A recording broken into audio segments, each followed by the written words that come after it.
Welcome to the deep dive. Today we're jumping into something pretty specific and really cool, actually.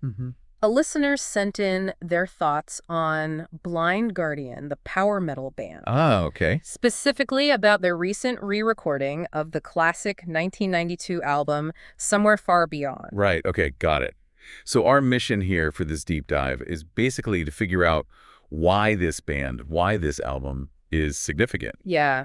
And, get into the nitty-gritty of the re-recording versus the original and kind of place it in the whole power metal landscape. Exactly. And this listener, they're clearly a big fan. They actually found Blind Guardian, around 2010. Oh, relatively recent then, in terms of the band's history. Yeah, and it was through Nightfall and Middle-earth, the Lord of the Rings album. Wow, okay.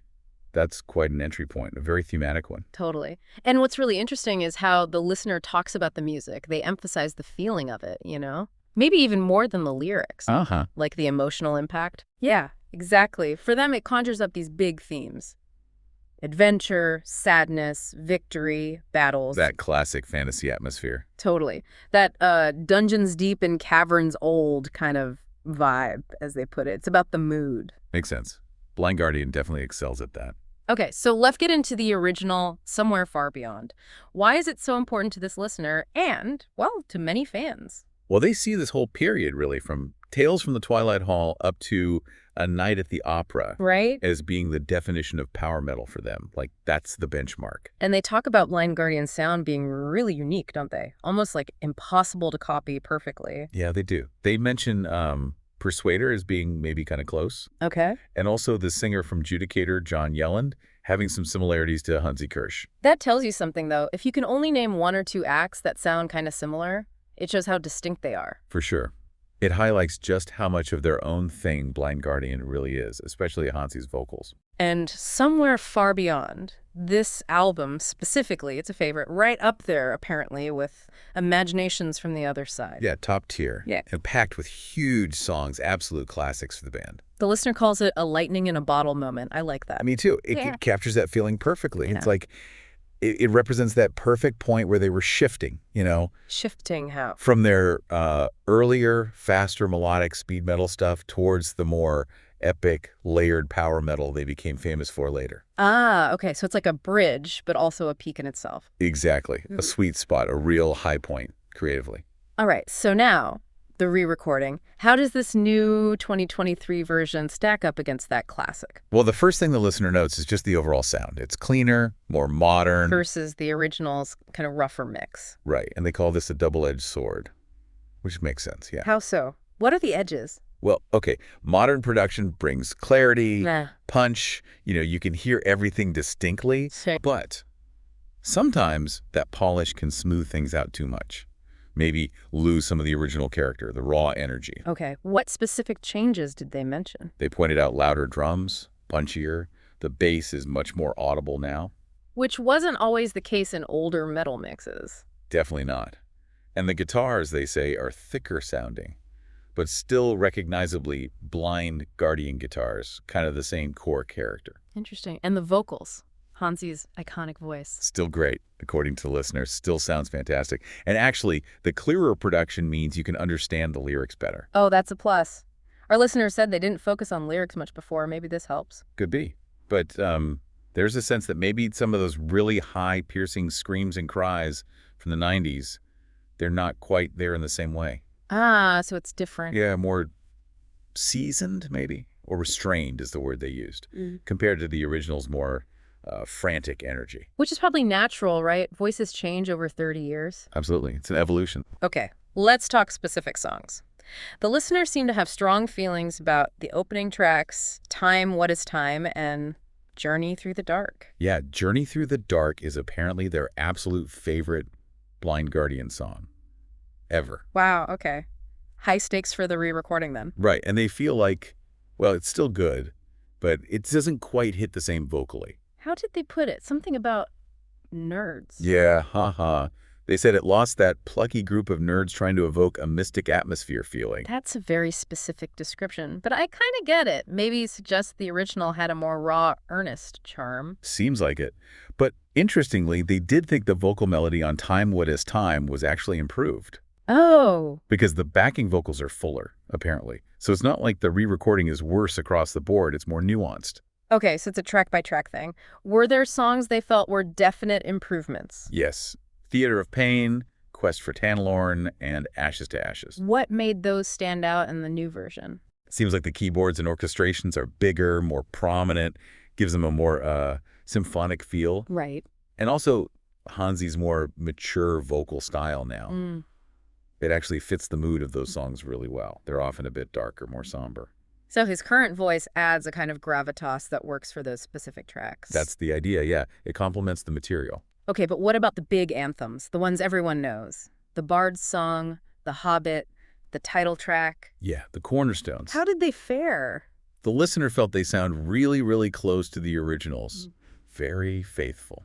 So good. Good, yes. Yeah. Well played. Yeah. But maybe they don't quite recapture that original magic, that specific vibe. That's often the case with re-recordings of beloved stuff, isn't it? There's something intangible about the original moment. Totally. It's hard, maybe impossible to fully bottle that lightning twice, you know? Speaking of the title track, Somewhere Far Beyond, the listener brought out the lyrics, the Stephen King connection. Right. The Dark Tower series. Yeah. The Man in Black. But they felt the connection was kind of surface level, not a deep dive into the themes. Yeah, which happens. Bands often pull imagery or a character without doing a full adaptation. And our listener picked up on that, even not being super focused on lyrics usually. And then there's the intro track, The Piper's Calling, with the bagpipes. Oh, yes, the bagpipes. Our listeners seemed a bit confused by that thematically. Like, how do bagpipes fit with the Dark Tower? Good question. They definitely set a mood. But yeah, it doesn't scream gunslinger fantasy. The listener saw it as a bit of a weird fit, both then and now. And even wondered if the track was needed at all. Yeah. It shows how even small choices affect how you perceive the album's whole concept, doesn't it? Despite all these specific critiques, though, the listener did emphasize how incredible close the performance is. Tempo, key. Basically identical after 32 years. That's seriously impressive. It shows incredible musicianship and also like a real respect for the original songs. To replicate it that accurately decades later. Wow. But there was a but, wasn't there? A slight wish that maybe they'd done something more adventurous. Yeah, exactly. Like maybe use newer sounds, a more modern synth palette, or just reimagine it a bit more instead of doing straight, cleaner retread. A reinterpretation rather than just a remaster plus. Kinda. And they made the point that the original's rougher sound actually added to the power, the raw feel, something that gets smoothed out now. That makes sense. Sometimes grit is part of the appeal. Definitely. Okay, let's pull back a bit. The listener talked about the wider power metal scene, mentioning a golden age in the 90s and early 2000s. Why do you think that era holds such weight for fans? Well, that's when so many defining bands really hit their stride, you know. They were forging that blend of speed, melody, fantasy themes. It was exciting. And the listener seemed a bit disappointed with how some bands evolved later. Mentioned Stradivarius, Sonata Arctica. Avantasia, too. Yeah, feeling they moved towards something more generic, maybe. Lost some of that initial spark. It's a common feeling for fans who love that specific early sound. And then they mentioned Hammerfall and this wave of a middling, mediocre power metal. Ouch. But yeah, it kind of points to how genres develop waves, and sometimes quantity doesn't equal the same level of innovation or excitement for everyone. This listener clearly cherishes that earlier energy. So putting it all together, how does this re-recording of Somewhere Far Beyond fit in? The summary was solid revisit with polish. Yeah, I think that captures it well. It acknowledges the quality. It's not a bad release. What? But it also admits it might not hit the same emotional spot as the original, especially if you have that deep connection to the 1992 version and its specific sound. So overall, thumbs up, but with an asterisk. Pretty much. The listener definitely seems to appreciate it, even with a strong preference for the original, and they really encourage people to listen to both. Which is fair advice. Totally. Taste is personal. Maybe if you're newer to Blind Guardian or just prefer cleaner production, the re-recording might even be your preferred version. You got to hear both. But for this listener, and probably many others, the original Somewhere Far Beyond is still untouchable. That perfect zenith. Yeah. It highlights that some albums just capture a time, a place, a specific energy, the band's development, the recording tech then, the whole vibe. It's unique.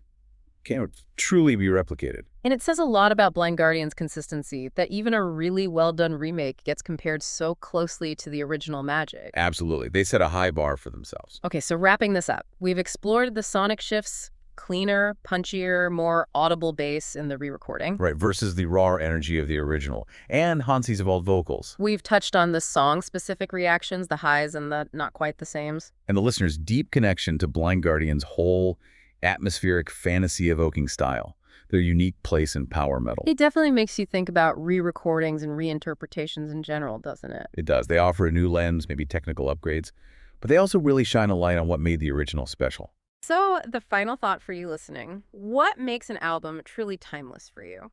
What are those elements, the sound, the songs, the feeling, the memory that make it irreplaceable? Something to think about. Thanks for tuning in to The Deep Dive.